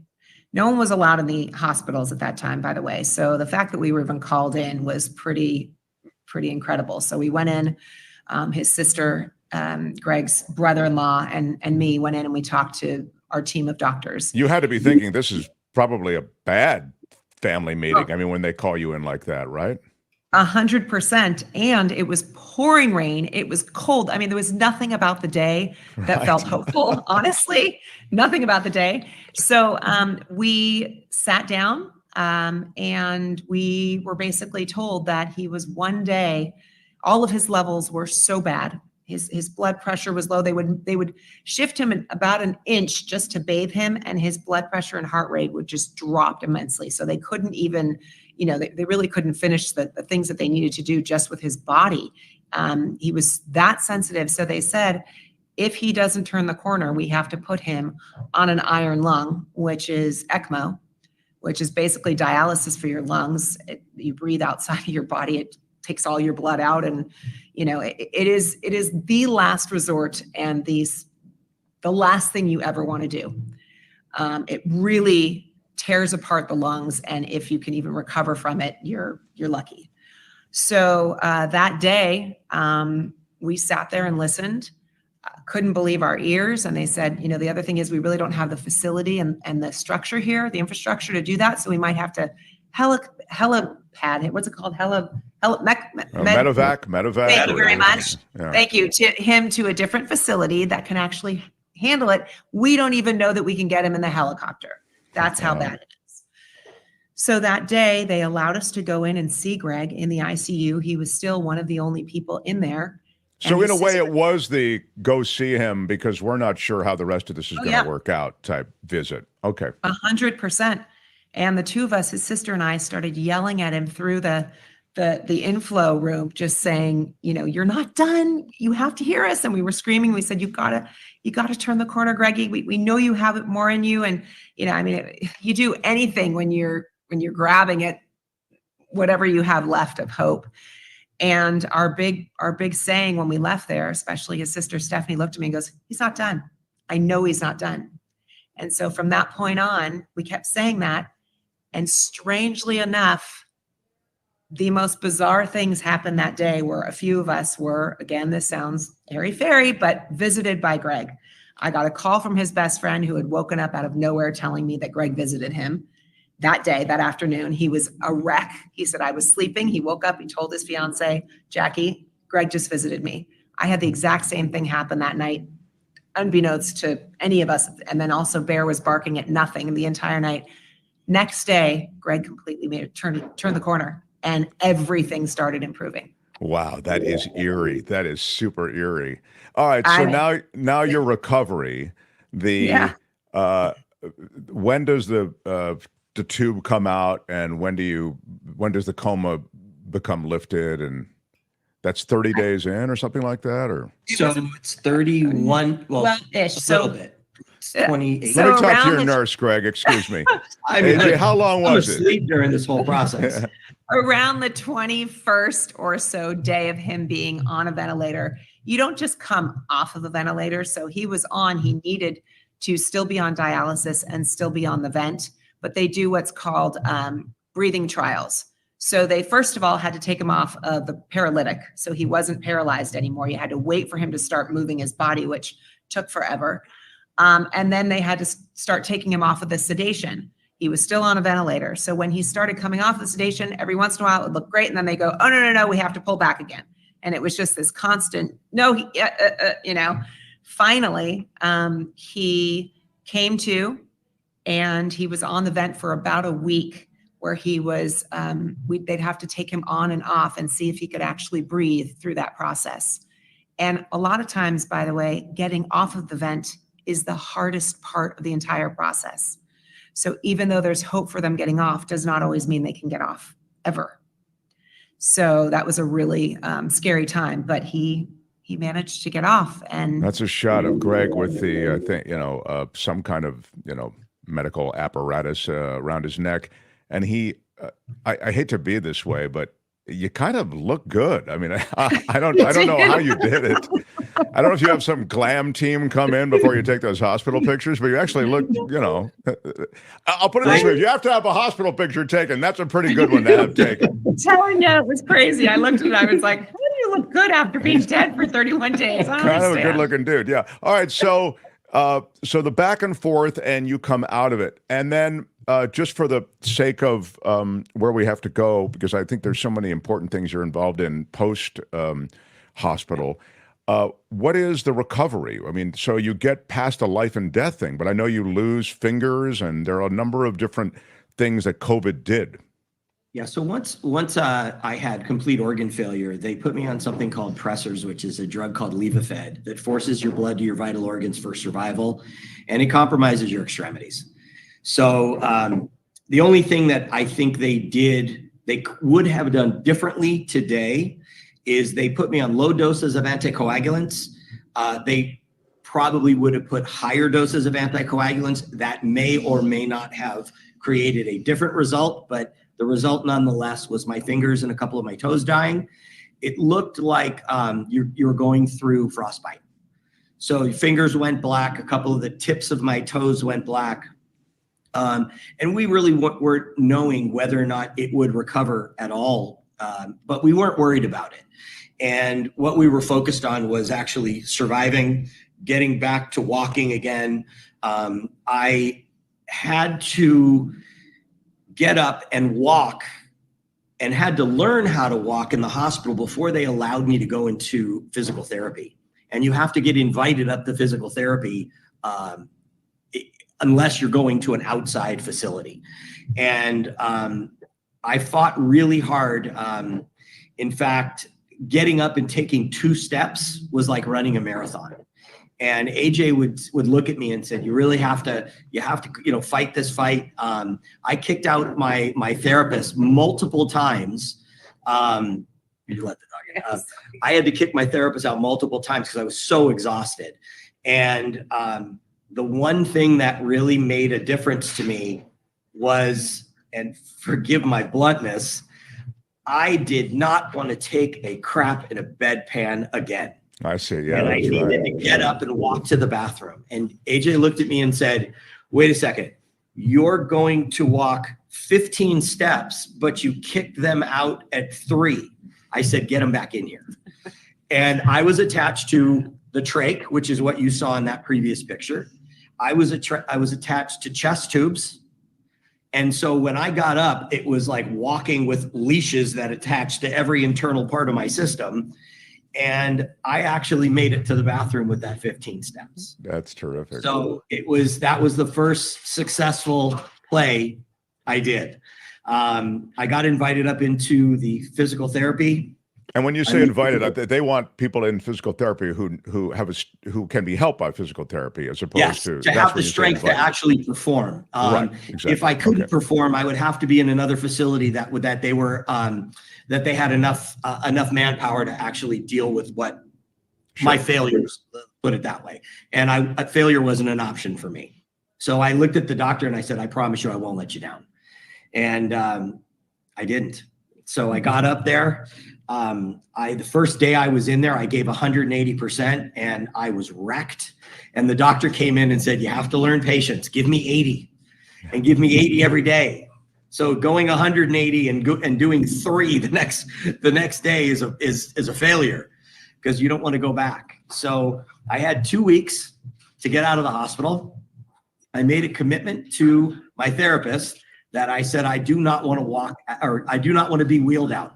I wanted to walk out of the hospital. And he goes, well, let's see what we can do. And he's like, I don't count on it. I said, no, I'm counting on it. So AJ was actually invited back into the hospital to visit me, only because they saw what my mindset was, because I went through ICU psychosis during the whole waking up process. I was delirious. I was in Utah. I was in Manhattan Beach. I was in Vegas, and I wasn't. Sure. I mean, when you're in the hospital, that's part of the game, right? You start to lose your marbles. Oh, I lost my mind. I mean, literally, I thought they had the room bugged and all this crazy stuff. So I ended up getting ready to, AJ came in and she said to me, she goes, I want to take you out into the garden. She goes, I want to take you out for some fresh air. And I looked at her and I said, I'm walking out of this hospital once. I'm staying in this room or through the like in the hallways. I will not leave this hospital unless I leave for good. AJ, Greg likes to talk like Tom Cruise, doesn't he? He likes an action kind. This is he speaks almost cinematically like an action figure guy. I'm not leaving this hospital unless I can walk out. Mark, you nailed him so Let's go out quickly, to the just in garden for 30 a walk. minutes. I'm not walking outside until I never have to come back. Oh my God, it's actually funny you say that, because in the evening sometimes he goes into like full radio voice and I'm like, who are you? Like, what is this? Like, But it served him well. It served him well. That attitude served you well. So the drama, I don't know. Yeah, maybe we all need it. So I'm sorry. So go ahead, Greg. Yeah. So the day finally came where I was able to leave the hospital, and they were doing something for me called the Rocky moment, and I didn't understand what that was.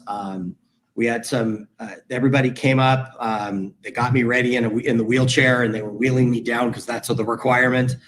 And the elevator door opens up, and all of a sudden I see 200 people in the atrium on 2 floors that were cheering and celebrating, and and every one of my doctors were there, and they wheeled me in the middle of the atrium and they spun me around to see everybody. Coincidentally, just outside was every media outlet and 100 plus of my friends.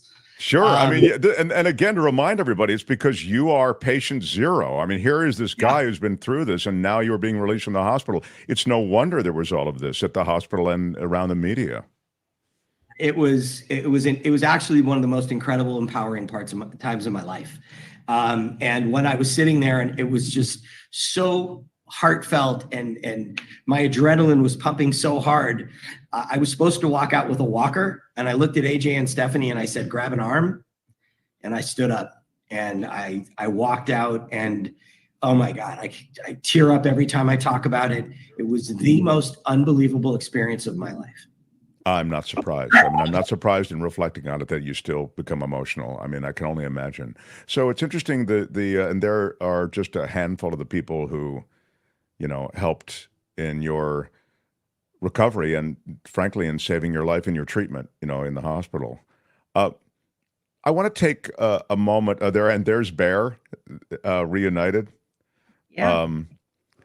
It's just so sweet. I mean, it's an incredibly dramatic story, and it's so many patients were lost during COVID. I mean, you were the first, and it was trial and error, and what could happen, no one knew.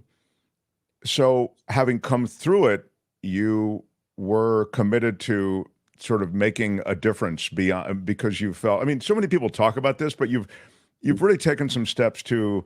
I think try to do that. In our remaining moments, I wonder if you could just speak to some of the projects you've been involved in. So for the very first time was we advocated when I got out of the hospital for over 20 severe COVID patients. I actually was by their bedside, and there was no PTSD through this whole process. And I was literally there to help them and have them see what could be on the other side. So I spent a lot of time dealing with a lot of the severe patients. At the same time, about 11 years ago, I'm a credit card processor by trade. I work with businesses to accept credit cards for the last 34 years. So 11 years ago, I was very fortunate enough to become the merchant processor for Mammoth Mountain Ski Area. And we aligned with the Mammoth Mountain Community Foundation. And what we did was we donated a percentage of our profits every single month from not only the mountain, but all the merchants in that community. And 100% of the money went to the public school system up there. 5 years in, we audited the program and found out that the STEM and music curriculum exists because of the money we donated. So it was such an empowering story that I branded it. It's called Chip In, Giving Profit a Purpose. And we meet or beat anybody's program. And we donate 10% of our profits to the charity of your choice for life, really making a difference in communities. And today it means more to me than ever before because I've been given the best gift of all, life. And, it's such a heartfelt thing to be able to give of yourself and make a difference in somebody else's life, as I found that they made a difference in mine. So beyond the Mammoth community, you've grown into other communities, as you say, and other businesses. I mean, this is something that's really picked up some momentum, I know. Yeah, absolutely. We deal with every industry you can think of, for everybody in the manufacturing space, the restaurant space, the retail, online. It's everywhere you can turn. Anybody that accepts payment, credit cards, obviously, non-cash payments, can come to a guy like me and really make a difference. And what we do is we meet or beat anybody's program. So financially, as a merchant processor, a merchant provider, I'm on the side of the merchant. I reduce costs. And at the same time, I create what they call ESG presence, environmental, social, and governance. So when you're raising money for people, or when you're raising money for communities, let me back up. When you're raising money for businesses and you want someone to invest in your company, they want to invest in environmentally conscious companies. So we either enhance their ESG presence or create one for them at no additional cost to them because the money comes from us. It's terrific. I mean, it seems like a win-win, you know, but particularly when you've prioritized helping communities and helping with education and underfunded education, of course, something we talk about on this show all the time. What a remarkable story. And it's just if you want to see more pictures and more, a little bit of Greg's story, he has a website, greggarfield.com. And we'll have a link in our description, so you'll be able to find it easily. You can just click through to that. But in those click-throughs, you'll find ways to contact him, and maybe you have a business that you may want to connect to Greg's programs. It's really just so encouraging. I'm so glad you made it, but also that you're just, that you've directed, so much of your life now post-COVID in all of these great ways. So there we have it on screen now, greggarfield.com. Thank you so much. Yeah, really great. Yeah. We also started a motivational speaking business, talking to whether it's kids in schools, whether it's entrepreneurs, to really have an understanding of mindset, of perseverance, community, the importance in community, the importance of relationships. Establishing lifelong relationships was critical in my recovery. Failure wasn't an option to me because of the power and the love that I received from the people that were in our village. Well, I have to say, I mean, we all say failure is not an option. It's like one of the most said things, it's a phrase that's used over and over again. But I mean, you really were able to follow through on it. I mean, and in a really daunting sort of prospect, you persevered and prevailed. I mean, it's pretty incredible to make your narrative match those words. Pretty amazing. So you are a miraculous story, because we all know, I'll say this, and then I have one important question that I really want to ask you about COVID. And the miraculous thing that I think makes it all the more miraculous is we read story after story about people succumbing in the early days. I mean, same situation as you, put on ventilators, and that's when they realized, oh my God, putting people on ventilators might be a bad thing. You know what I mean? They actually were making all of these revelations about treatment during those days that you were enduring this treatment that, some of which might have been helpful, some of which not. Was remdesivir good? Wasn't it? I mean, there are all of these different things. And I remember those conversations. And so it's quite miraculous that you made it through this process that many did not survive. Now, here's my question about the other people in your group. So you all, it seemed, contracted this. What happened with the others in your group? So unfortunately, our friend Peter that stayed back in Munich, he spent 10 months there, was able to come home, and right around the 1 year mark, he succumbed to COVID and he passed away. I was the most. So let me just. I'm sorry for a quick follow up on that, but he'd carried COVID with him all that time. When you say he succumbed to COVID, or I mean, what do you mean? Or had it so compromised his body that he succumbed? It compromised his body. He was on a ventilator for, I think, over 100 days, or somewhere between 90 to 100 days or so. And I think he might have been on ECMO as well. His lungs were so damaged. He might have been, but his lungs were just so damaged, and he had lost over 90 to 100 pounds It had wreaked such havoc on his body that he went into a skilled nursing facility out here and just couldn't get through it and just passed away. Yeah, his body just gave out. Yeah, and it was so traumatically damaged that he couldn't. And these are people who you were with who were like yourself, athletic. I mean, there were no comorbidities per se, or. There were a few people that were less athletic. The ranges of the age group was between 40 and 81. Because my friend's father was the one that puts on this, and there's like a core of us that are pretty aggressive skiers. And the 81-year-old gentleman that had it was asymptomatic. We had to force the guy when we got home to get tested because he didn't even know he had it. So it affected everybody differently.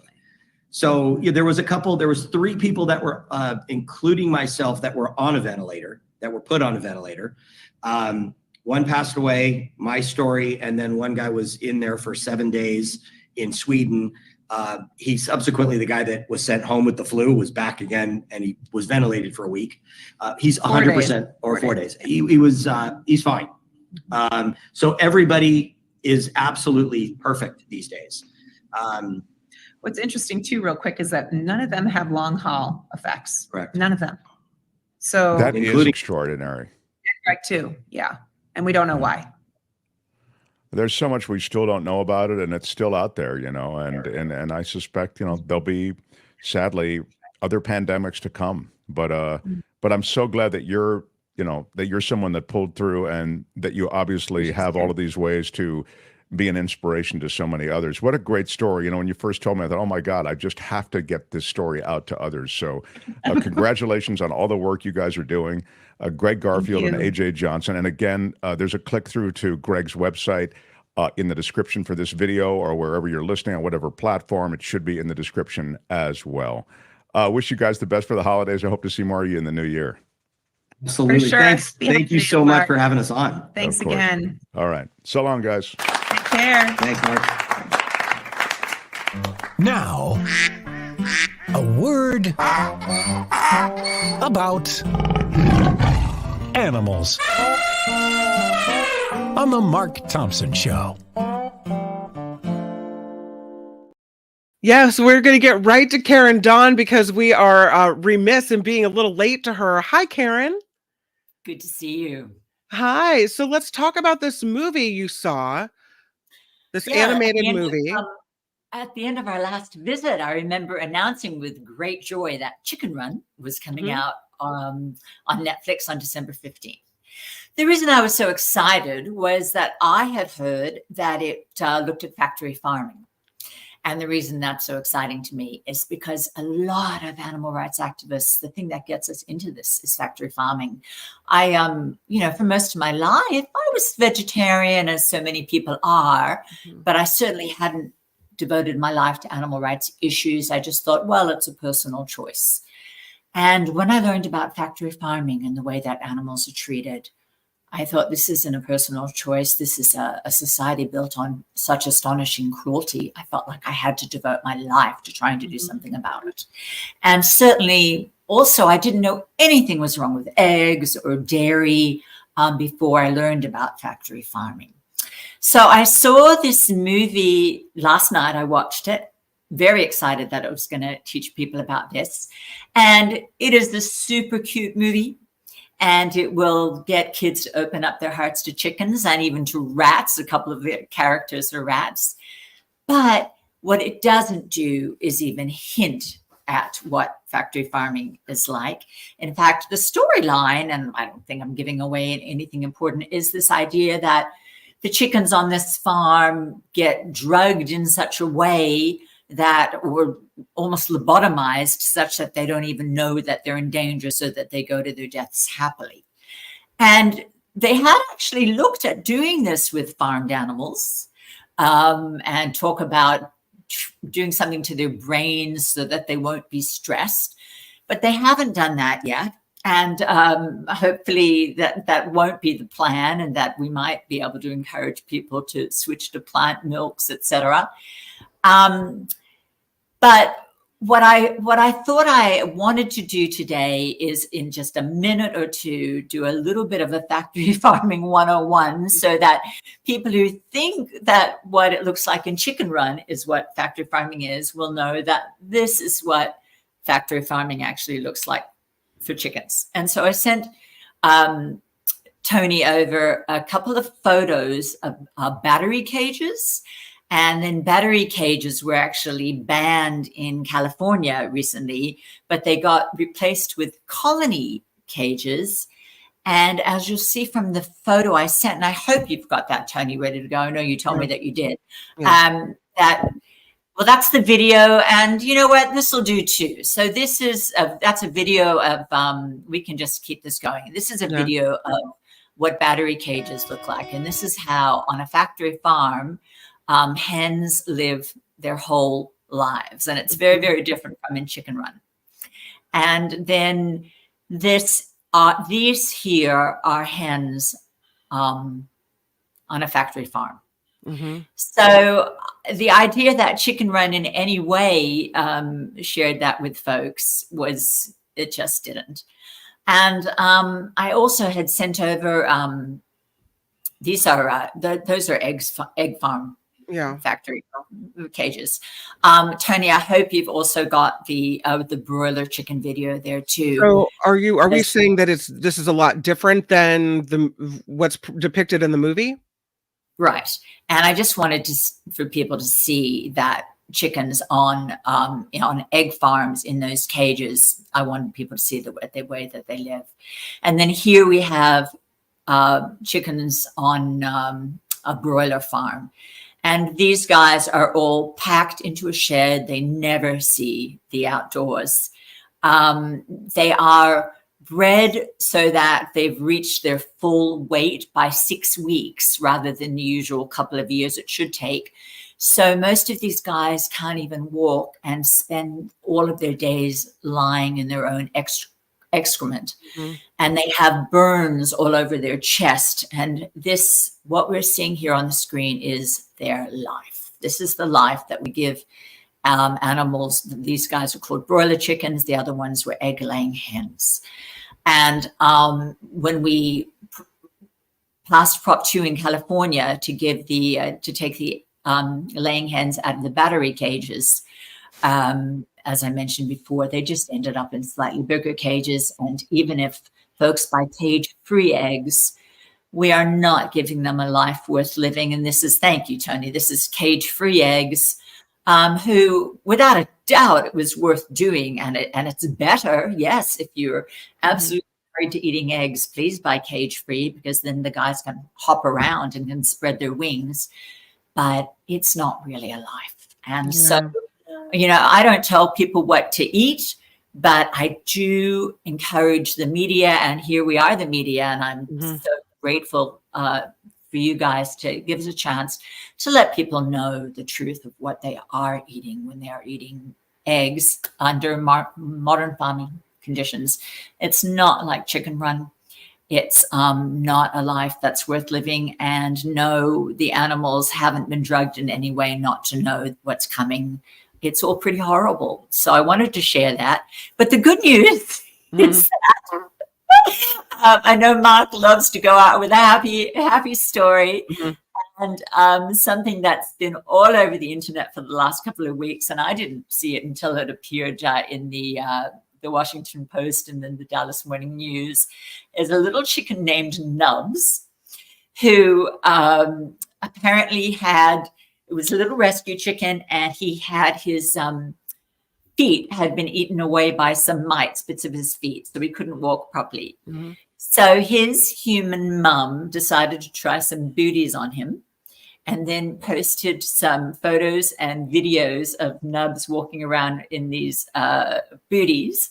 And people on social media were so excited by this that they started sending him video of their booties. And here's that's cute of Nubs in his little booties. That's funny. And I shared a Washington Post gift link, actually, so that people can look at some of the other photos. And there's also some video, which maybe Tony will share with Oh, us. probably don't have time for it because we have to wrap up the show. And I'm so sorry for cutting you short, but that It's is totally so cute. fine. Yeah, But I just love it. wanted to share that just so that people would know what life for a chicken could be like compared to what we do to these guys on these factory So farms. cute. Yes, Karen John, thank you for bringing us that story. That is awesome. Look at him walking around in those. Very cool. We will It's see you nice. again next Monday, where I promise to give you a little more time on this. Oh no, Monday is Very good. Christmas. Yeah, so happy Merry Christmas if you celebrate that, and happy holidays, and I hope you have a great time. Thank you, Kim. Thank you for this Thank opportunity you to for see being here. Absolutely. Thank you so much. Bye, Karen Dawn.